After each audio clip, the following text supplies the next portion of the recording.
Hi, everybody.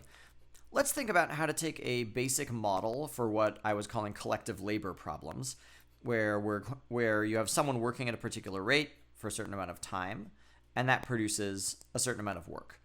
And let's think about how to extend this to represent situations of greater complexity. So it's worth thinking about units. The amount of work to be done might be small discrete tasks like making dumplings or doing data entry where you have like 1,000 rows of data to enter or something. But it might be something else. If it was painting, the amount of work to be done might be measured in total square feet to paint.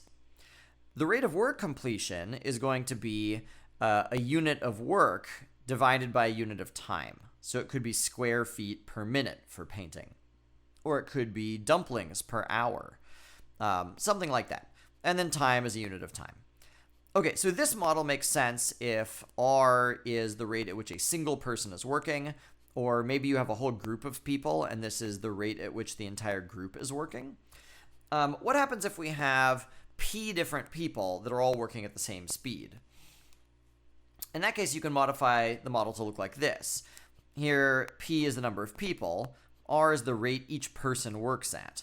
So if I had 10 people, each making 10 dumplings per minute, that would be 10 times 10, so that would be 100 dumplings per minute would be the entire group rate. And then you could multiply that by time to figure out how many dumplings the whole group made. Well, okay, it's often not realistic to imagine that everybody works at the exact same rate. So let's imagine that we can group all the workers into two groups. There's workers who work fast and workers who work slow. They could be experienced workers and inexperienced workers. So we can take the same basic model, but instead of calculating the total amount of work that gets done by the group, let's figure out for each group separately. If P1 is the number of fast workers and they work at a rate of R1, and P2 is the number of slow workers and they work at a rate of R2, we can have two separate sums. One group will be how many tasks the fast group completes, and the other will be how many tasks the slow group completes.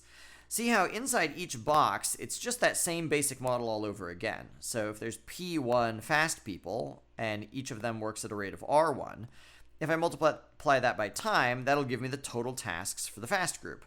Same thing for the slow group. And if I add up tasks for the fast group and tasks for the slow group, that's tasks that get completed overall. So it's the same basic model. I just had to think I'm going to separate the total amount of work that gets done into two separate groups because I know that each of these groups fit my original model that I know how to describe. Well, okay, very often we might not want to calculate how much work needs to get done. Maybe we know how much work is going to get done. We know there's 1,000 rows of data to enter. And we want to know how long is it going to take, so we're trying to solve for t. If you knew what all of the values except for t were, you could plug in 1,000 for A, and you could plug in 10 workers for P1 and 15 workers for P2 and plug in their rates, and then you could isolate t to solve. Instead, we're going to isolate t right now at the very beginning. So notice that there's a t in both terms here, so I can factor the t out. I'll pull it out of both terms there. And what's left over in the parentheses is P1R1 and P2R2. Then if I want to isolate t, I'll just divide by this entire box. And so now I've got, t equals A divided by that entire box. And that would be a perfectly great model. What if the scenario had been slightly different? What if I know the fast workers work 3 times as fast as the slow workers, and that Q% of all of the workers are fast, and they're P workers overall?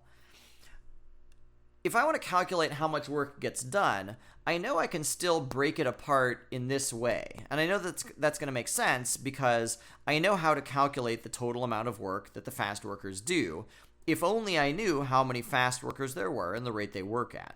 So I'm not given that information directly here, but I can still use what I'm given to figure that information out. So if there are P total workers and Q% of them are fast, let's pretend this is a percent that's given as a decimal, so it's a value between 0 and 1. the number of fast workers is just going to be P times Q. Let's just do a quick example there. So let's say the total number of workers is 50, and let's say Q equals let's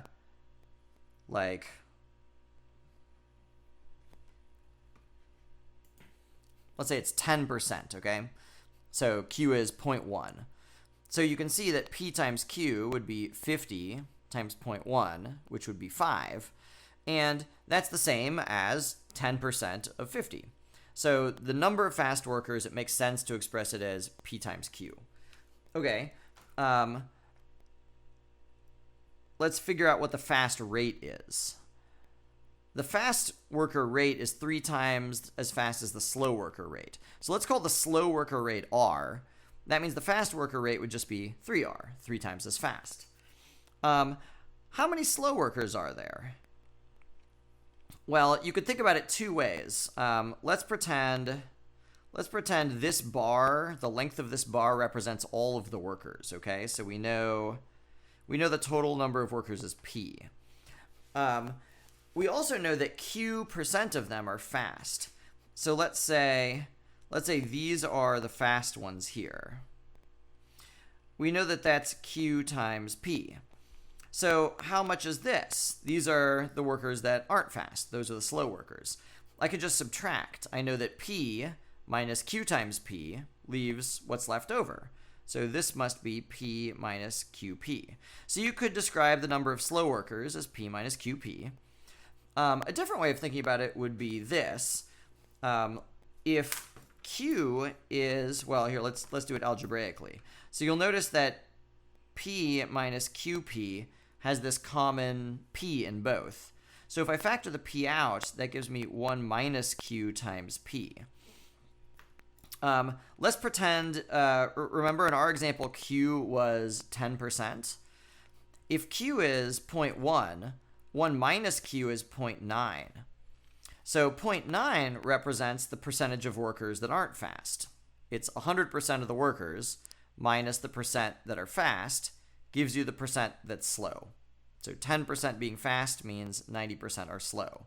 So now I can say let's multiply the overall number of workers times the percent that are slow. And that's the same thing. So you could think about it either as everybody minus fast workers, or you could think about it as percent that are slow times everybody. Okay, either way, now we've calculated the exact same information as before. We know how many of each type of worker, and we know the speed at which they work. And so we can use this exact same model up here. Let me just cut out a little box here, and we'll rewrite it starting from here. So the amount of work that needs to be done, let's first look at fast workers. So the number of fast workers is PQ. The rate at which they work is 3R, and then there's T. So that's fast workers. For slow workers, the number of slow workers is P minus QP. I put parentheses around it because this entire expression is the number. And then I'm going to multiply that by the slow worker rate times T. So again, that's a perfectly fine model. If we want to solve for T, we can factor out the T and then divide by both sides. And so that would give us A divided by this sum, but with the T taken out. So it would give us, I'm going to sort of like reorder these a little bit. So 3RPQ, and then here I would have, let's multiply the R in. So that would be PR minus QPR. And I'm noticing I could combine these together. This is 3 times QPR minus another QPR. So actually I could cross this out and just rewrite this as 2QPR plus PR. Anyway, the algebra is not the main goal here. The main goal here is, let's go back to the very beginning, thinking about how you can take this basic relationship and extend it. So far we had, if there are two different rates at which people work, let's take the same model, but separate the two groups. we can still do that even if we aren't directly given how many people are in each group or what the rate is. But you have to be able to think that you need to figure those out in order to fit the situation to the model that you know.